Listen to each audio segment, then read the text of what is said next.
Ndugu mgeni rasmi, kwa niaba ya jumuiya ya shule ya sekondari Mkono, ninayo furaha kubwa kukukaribisha kwenye mazingira haya ili uweze kuungana nasi katika mahafali haya ya 5 ya kidato cha 6 mwaka 2026. Mheshimiwa mgeni rasmi, shule hii ilianzishwa mwaka 2005 kwa nguvu za wananchi pamoja na michango ya binafsi aliyekuwa mbunge wakati huo wa jimbo la Msoma Vijijini, marehemu Nimrod Mkono, ikiwa na O level pekee, na mwaka 2020 ilianzisha kidato cha 5 na 6 kwa mchepuo wa sanaa mmoja ambao ni HKL. Kwa sasa shule ina jumla ya watumishi 36 ikiwa na jumla ya walimu 29 ambapo ajira ya kudumu ni 26 na watatu ni wa kujitolea, wapishi 4, walinzi 2 na mhudumu wa ofisi 1, na jumla ya wanafunzi 806 ikiwa ni na O level 573 na A level 233. Malengo ya shule: moja ni kuhakikisha kuwa katika mitihani ya kitaifa wanafunzi wanafaulu kwa 100% kwa kuondoa daraja 0, la 3, 4 na kupunguza idadi ya wanafunzi wanaopata daraja la 2 na kuongeza idadi ya wanafunzi wanaopata daraja la 1 katika mitihani ya kitaifa ili wahitimu waweze kuendelea na elimu ya juu kwa maana ya vyuo vikuu. 2 ni kuwalea wanafunzi katika maadili mema kwa kuzingatia taratibu, miongozo na tamaduni za Kitanzania. Namba 3 ni kuongeza michepuo ya sayansi itakayomwezesha mhitimu kuendana na mfumo wa maisha ya sayansi na teknolojia. Mafanikio: B. Mheshimiwa mgeni rasmi, tumefanikiwa katika mambo mbalimbali toka kuanzishwa kwa A level kama ifuatavyo. Namba 1, kuondoa daraja la 4, 3 na kupunguza idadi ya wahitimu wanaopata daraja la 2, huku idadi kubwa ya wanafunzi wakipata daraja la 1 katika mitihani yao ya kitaifa. Mfano, katika mtihani wa kitaifa wa kidato cha 6 mwaka 2025 kwa maana mwaka jana, watahiniwa waliosajiliwa kufanya mtihani walikuwa 161, lakini waliopata daraja 0 hakuwepo na mwanafunzi hata mmoja.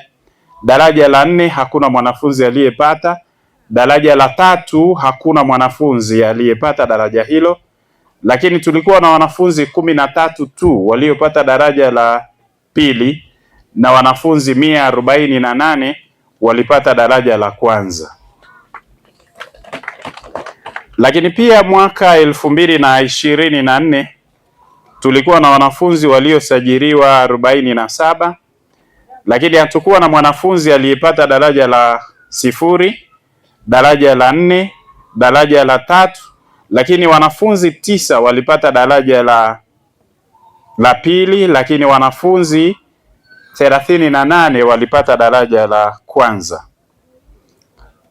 Lakini pia kwa O level tumeweza kuondoa kabisa daraja 0 na kupunguza idadi ya wanafunzi wanaopata daraja la 4 na kuongeza idadi ya wanafunzi wanaojiunga na kidato cha 5 na vyuo vya kati. Mfano, katika matokeo ya kidato cha 4 mwaka jana 2025, watahiniwa waliosajiliwa walikuwa 96, lakini hakuna mwanafunzi aliyepata daraja la 0. Daraja la 4 walikuwa ni wanafunzi 10, daraja la 3 walikuwa wanafunzi 48, na daraja la 2 walikuwa ni wanafunzi 32, na daraja la 1 tulikuwa na wanafunzi 6. Na hata hawa wanaohitimu leo wamefanya mitihani mbalimbali ikiwemo ya ndani na nje ya shule na wameonekana kufanya vizuri. Mfano, katika matokeo ya mtihani wa utimilifu moko uliofanyika mwezi Novemba 2025 kwa kuhusisha mikoa ya Mara, Mwanza, Geita, Simiyu, Shinyanga na Kagera tulipata matokeo yafuatayo. Daraja la wanafunzi waliosajiliwa walikuwa 83. Wanafunzi waliopata daraja la 0 kulikuwa hakuna, daraja la 4 hakuna, daraja la 3 tulikuwa na mwanafunzi mmoja, lakini daraja la 2 tulikuwa na wanafunzi 18 na daraja la kwanza tulikuwa na wanafunzi 68. Lakini pia fanikio la pili ilikuwa ni kuongezeka kwa michepuo minne ambayo ni HGK, HGLI, HGFA na HGL kutoka ule mkondo mmoja wa awali wa HKL na kukamilisha uwepo wa michepuo 5 hadi sasa. Na mwaka huu tumepata kibali cha kuanzisha michepuo 2 ya sayansi ambayo ni PCM na PCB, na tunatarajia kupokea kidato cha 5 mwezi wa 7 mwaka huu 2026. Lakini fanikio jingine ni kuanzishwa kwa somo la teknolojia na mawasiliano kwa maana TEHAMA kwa kidato cha 1 hadi cha 4, na sasa tumefikia kidato cha 3 kwa maana kama somo, lakini pia tunatoa elimu hiyo kwa kidato cha 5 na 6 ili wawe na uelewa na ujuzi wa matumizi ya kompyuta. Lakini pia ni kuongezeka kwa miundombinu iliyotupa nafasi ya kuongeza idadi ya wanafunzi, kwa maana kwamba kwa kipindi cha mwaka 2020 hadi sasa serikali imejenga jumla ya vyumba vya madarasa 23, mabweni 3, maabara 2 na vyoo matundu 32. Moja ni ukosefu wa uhakika wa maji, kwani kisima kilichopo hakikidhi mahitaji ya wanafunzi na watumishi hasa nyakati za kiangazi, ingawa kuna jitihada kubwa zimefanyika na serikali kupitia RUWASA. Sasa tumepata maji ingawa hayakidhi, si sawa na awali. Kwa hiyo kuna baadhi ya maeneo kama mabwenini na vyooni yanakosa maji ya uhakika. Lakini pia namba 2 ni ukosefu wa bwalo la chakula na jiko ambavyo husababisha kupikia nje na wanafunzi kulia nje chini ya miti, ambapo wakati wa mvua inakuwa ni adha kubwa sana. Lakini namba 3 ni ukosefu wa gari la shule, na hii ni changamoto kubwa sana hasa nyakati za usiku pindi tunapowapeleka wagonjwa hospitali. Hutumia usafiri wa pikipiki ambao huhatarisha usalama wa maisha ya watumishi.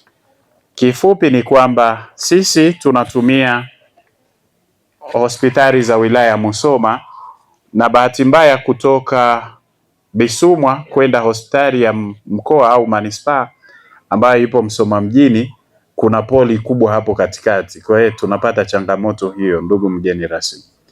Lakini changamoto ya 4 ni ukosefu wa maabara ya fizikia. Hii itakuwa kikwazo cha sisi kutotekeleza zoezi la kujifunza na kufundisha kwa vitendo hasa kwa masomo ya sayansi. Lakini changamoto ya mwisho ni upungufu wa walimu wa masomo ya sanaa ambayo ni Kiingereza walimu 3, Kiswahili walimu 2, lakini historia walimu 2 pia na General Studies mwalimu 1. Mheshimiwa mgeni rasmi, wahitimu wanaohitimu leo walianza masomo mwaka 2024 wakiwa jumla ya wanafunzi 98 na wanaohitimu leo ni wanafunzi 83. Idadi hii imepungua kutokana na sababu mbalimbali ikiwemo kuhama shule kwa lengo la kubadili michepuo ya masomo kuelekea sayansi.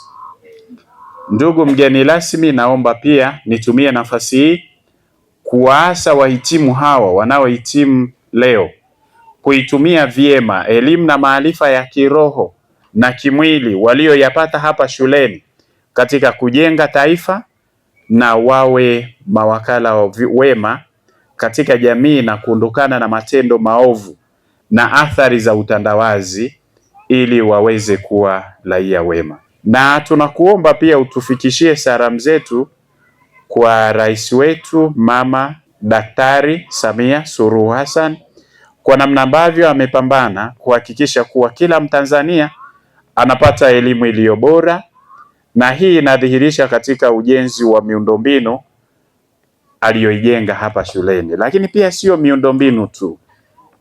Kwa kipindi cha mwaka jana mpaka mwaka huu, shule ya sekondari Mkono tumepokea jumla ya walimu ajira mpya, walimu 7 wa masomo ya sayansi na elimu ya biashara. Taarifa hii imeandaliwa na uongozi wa shule na kusomwa kwako na mimi mwenyewe Mwalimu Samson Oringa ambaye ni mkuu wa shule.